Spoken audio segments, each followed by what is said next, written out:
In today's video, I'm going to teach you how to save your work. Saving your work is one of the most important habits to build when you are using a computer.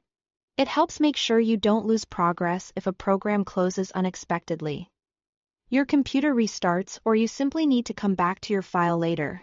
The good news is that saving a file is quick and easy once you know where to look. To begin, go to the File menu and choose Save As. In many programs, including Microsoft Word, you can also press F12 to open the same option. Save As is especially useful when you are saving a file for the first time, or when you want to choose exactly where the file will be stored and what it will be called. This gives you more control and makes your files easier to find later. When the Save As window appears, choose a destination folder. This is the location where your file will be stored.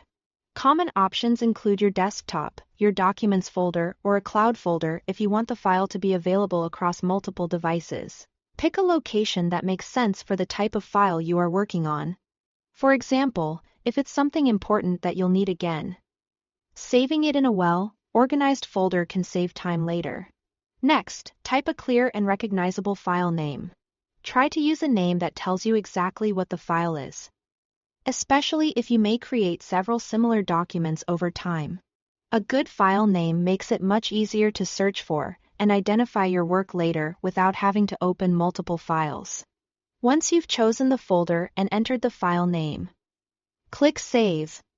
At that point, your file is stored in the location you selected.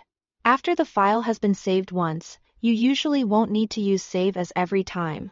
Instead, you can use the regular save command to update your existing file as you continue working.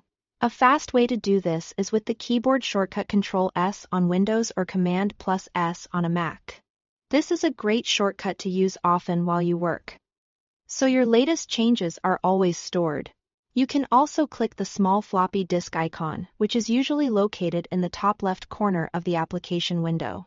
That icon performs the same save action and is another quick way to keep your file updated. Get into the habit of saving often, especially before closing a program or stepping away from your computer. Thanks for watching.